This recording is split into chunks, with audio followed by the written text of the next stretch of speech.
Hello there guys, welcome back to Younes Talks Football, welcome back to a brand new video. I hope all of you are doing well. Frank Lampard's had his press conference. I'm not going to talk in depth about the entire press conference because the preview for the West Ham game will be uploaded on Sunday, and I'll go a little bit more into detail as to what Frank Lampard has said in relation to that game. But what I will point out is one topic that he did speak about, and that was Timo Werner. And I'm about to get into all of that now, but before I do, I'm going to ask you guys, if you are new, hit that subscribe button, hit that notification bell to be notified once I've uploaded, and smash the like button for me as it helps me out a lot, so thank you all so much. Timo Werner, he's been the subject of controversy for, I'd say, a couple of weeks now. People have all of a sudden started to have a little bit of doubt, some saying they're getting Morata vibes, some saying, no, it's nothing to worry about, we just got to play him in his right position. And that is why I want to speak today. In relation to that question that Frank Lampard was asked in the press conference, is Timo Werner better suited down the middle as a centre forward rather than a winger? And Frank Lampard said that Timo Werner for Leipzig and for Germany has played on either side as well as like a centre forward. So he can play anywhere across the front line, which is understandable. I hear that. But one other thing that he was asked was whether the decision to move him from right wing to left wing in the midst of the Wolves game after we went 1-0 up, where Pulisic all of a sudden found himself from the left-hand side shifting over to the right because he had switched with Werner, was that Lampard's decision or was that an element of freedom that the players just have amongst themselves and they can alternate at any time they wish? And he clarified and said, no, it was my decision. I decided to go with it. Now, I don't want to dwell on what's happened because it's happened. We can't change it. It's in the past. You know, we got to look forward and we got to look to the future. And hopefully for the West Ham games, we won't see any repeated mistakes. Now, we had mistakes in the Everton game. This is why I was annoyed for the Wolves game, because the exact same errors were brought forward to the Wolves game and we lost again. You know, I don't want the same mistakes to happen in the West Ham game at Stamford Bridge and then we lose that one as well, because believe you me, West Ham at the moment are not playing like a bunch of mugs. They are playing like a team that can get European competition. It's going to be quite an interesting and difficult game for us. But with 6 days rest and with the way that we can just rejuvenate, the recovery is there. We shouldn't have fatigue as an issue. We should be learning from our mistakes. We should be able to win. But in the midst of that Wolves game, where Frank Lampard did make the switch, you know, why? Why?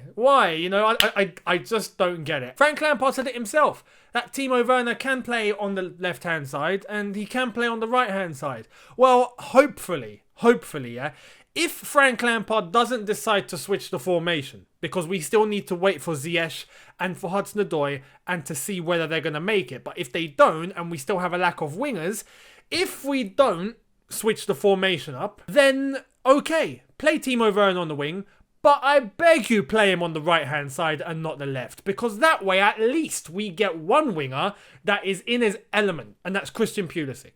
On the left-hand side, exactly how he likes it, at least we get one winger at 100%, rather than no wingers at 100%. We'll have a Timo Werner who, at the moment, just isn't playing with confidence and wants to score. You can tell is trying very hard to, but it's not working. So he's not at 100%. And then by playing Pulisic on the right-hand side, he's not going to be at 100%. But if you put Pulisic on the left and Werner on the right, well, at least we have one winger that's, you know, at 100%. So it's better. It's just better. And I hope Frank Lampard has learned from that mistake, because it was clear as day during the Wolves game, where if you switch them, well, look what happened. At that point, we had no threat going forward whatsoever. Every time we tried to, it was just Ben Chilwell and Reece James trying to ping the ball into the box. And that's all it became, rather than actually having an outlet in someone like Pulisic that can dribble, that can get inside, that can go on the overlap if necessary, that can, you know, create.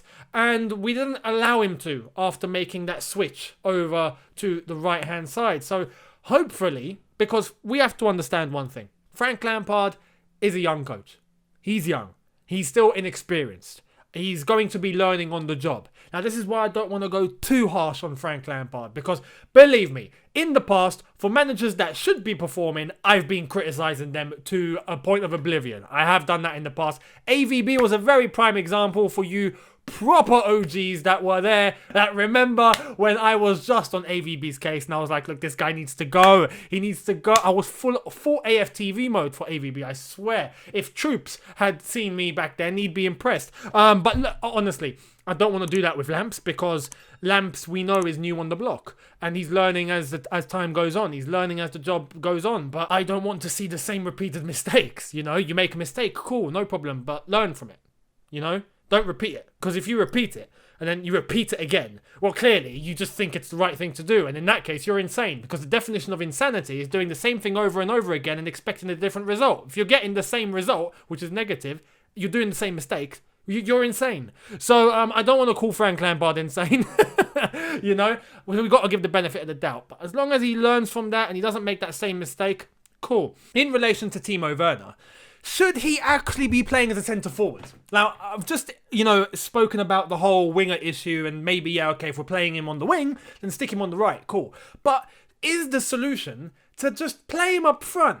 Now, that does two things. If we play with a different formation, we can play him alongside someone in a 2. Cool. If we don't, well, that means Giroud's sitting on the bench. And who are we going to play on the wing in the absence of Ziyech and in the absence of Hudson-Odoi? That's going to be a dilemma. I wouldn't mind seeing Tino Angerin called up to the team, but that is something that I don't think is going to happen. We got to be realistic. Now, for those of you, just to take a little diversion, for those of you that have been paying attention, Man United's reserves, so the Man United development team, got battered 6-1 to our guys. Yeah, and Tino Angerin got on the score sheet twice. He has now got 3 goals and 2 assists in 6 games in the Premier League 2. So the second Premier League division that there is, just for the reserves and for our development squads. And so Tino Angerin is playing very, very well and is someone that I feel we can call upon if we are lacking wingers and we want to play Timo Werner up front. But for me, I don't necessarily think that is the ultimate solution. I really would say, look, Lamps, take a bold move. If it is the case where we are lacking wingers and we need to utilise what we have and we only have a bunch of midfielders and a couple of strikers, well, play them in a formation where you can utilise them. Now, I've been clear as day that we are not playing down the middle enough. We are not utilising our middlemen enough and we're not coming inside enough. We're just playing the same thing over and over again, which is what I don't want to see against West Ham, which is just cross the ball into the box and pray. I don't want that. No crossing and inshallah. No, we don't want that. We want a proper way of getting past lines and getting past defences. And I feel we have the squad. We have the personnel to do that. We have the skill. We spent 220 million on this team. For goodness sakes, in one window, we went full FIFA career mode. And all of a sudden, we can't play more than one formation? You know, I mean, come on, we can. There would be managers that would pray to have the squad that we have. Let's get that right. Last season, hell no. This season, hell yeah. We can play 2 teams if we want. That's how good our squad depth is at the moment. So we really need to utilise it. And I feel like playing with a formation, even if it's a 4-4-2 diamond, if it's a 4-1-2-1-2 with a narrow 2 in midfield, then cool, let's go for it, let's go for it. Now, if we played with a 4-1-2-1-2, that would mean Timo Werner could go up front alongside a Giroud or alongside a Tammy Abraham. And then they have support for each other. There is one good thing about a striker playing in a 2 because you're not alone. You don't have the whole responsibility. When you're playing up front by yourself, you feel pressure. You feel like you are the one that's called upon to score.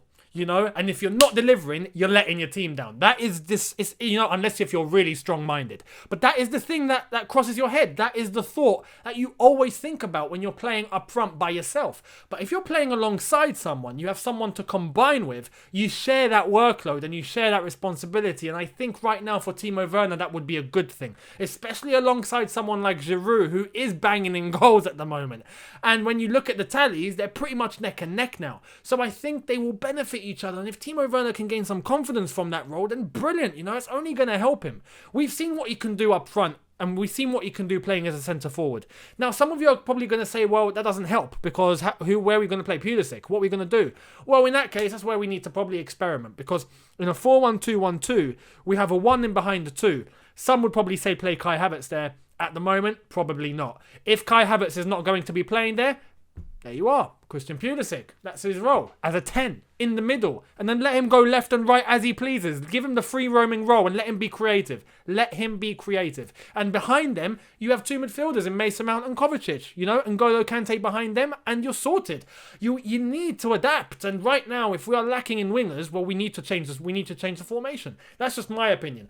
I don't think Frank Lampard's going to do that. So I just pray that if we stick with a 4-3-3 without Ziyech and Hudson-Odoi, now if they're back in the side, cool. 4-3-3 is our prime formation. But if they are not in the team and we play with 4-3-3, then look, just stick Timo Werner on the right-hand side, play Pulisic on the left, and if we make the same mistakes again and we bottle it against West Ham, well, questions need to be asked. It's as simple as that. Questions need to be asked. That's the one thing I want to see, really, from Frank Lampard. I want to see him learn and not be too naive and not be too basic, because in the Premier League you can easily get sussed out. Look at Arsenal. You know, I don't want to batter a dead horse at the moment, but it's true. Look at Arsenal. They are in 15th.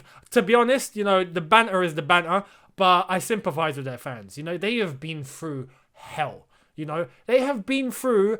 I can't explain. I supported them once this season to beat Tottenham, and even I got peed off, you know, and that just one game, 90 minutes. They've been going for this, like, what, 10 years? I mean, honestly, Arsenal fans, I actually, deep down, I sympathise with you, and any banter that you may hear from me is simply that. It's just banter. But look at Arsenal. They've been sussed out. They've been sussed out, and look at the way that they're playing, not getting results. You need to have a very strong core and a very strong foundation in order to adapt to different situations. That way you can beat different opponents. The same way isn't going to work all the time. It can be your foundation, it can be your base, but you got to add different elements that you need in order to get past your opposition and hit them with something that they are not expecting. And that is what makes a great team. When you look at Liverpool, for example, they can play in slightly different ways. Yes, the formation may look the same, but the styles might end up being different. Players might be a little bit deeper rather than going in on the offensive. Maybe there's more on the offensive. Maybe they're coming more focusing down the middle. Maybe they're just outright playing on the flanks. You know, there's loads of different ways that you can utilize the exact same formation. And I think, like, with a 4-3-3 at the moment, if we don't have wingers on the pitch, there's no point playing it. So stick with a 4-1-2-1-2 until we get our Ziyech and Hudson-Odoi back. That's my personal opinion. We'll wait and see what happens. But Timo Werner, as a centre-forward or as a winger, Frank Lampard says he can do both. What do you think? Because I really am starting to think he just needs to be a centre-forward. But if we are going to play him on the wing, do not jeopardise Christian Pulisic because he has to play on the wing, because Werner has to play on the wing. Do not put Pulisic in trouble because of that. So if we do end up playing him on the wing, stick him on the right and let Pulisic do his thing on the left. However, I want to see him play as a centre-forward. And for me, my to-go option for the West Ham game, if we don't have Ziyech and Hudson-Odoi, will be a 4-1-2-1-2. But let me know what you think in the comments. I would love to hear your opinions on this one. Thank you all so much for watching. Hit that subscribe button if you are new. Hit that notification button to be notified once I've uploaded. Smash the like button for me, as it helps me out a lot. Remember that. Thank you all so much. And I will see all of you tomorrow for a brand new video. And then on Sunday, the preview to Chelsea versus West Ham with a special guest. You're going to like this. I'll see you later. Have a good one. Look after yourselves. Take care and peace.